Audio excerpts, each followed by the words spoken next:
Господа ще бъдете изкушени, ще бъдете изпитани от сатаната и Господ ще го позволи до известна степен, но не мисли, че като дойдете при Господ Исус, всичко ще бъде мед и масло. Всичките ти проблеми ще бъдат решени от раз.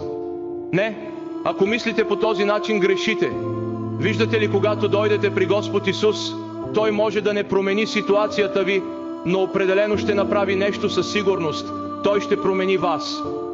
Вижте, ако Господ променя всяка ваша ситуация, през която преминавате тежко, Той не ви прави услуга. Защо? Защото никога няма да пораснете, да израснете духовно, никога няма да станете по-мъдри и силни, вие никога няма да заякнете в силата на Светия Дух. Бог просто решава проблемът ви и до там. Не сте положили сами тежкия труд, за да се превърнем в хора на Бога и да преодолеем трудността. Вие си оставате това малко слабо бебе в духовния и в твоя християнски живот.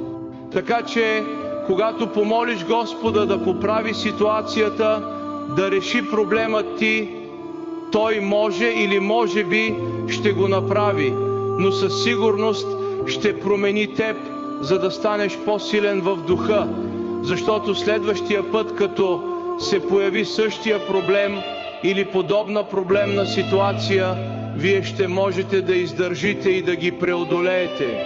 Амин. Ако търсите Господа, ще бъдете изкушени, ще бъдете изпитани.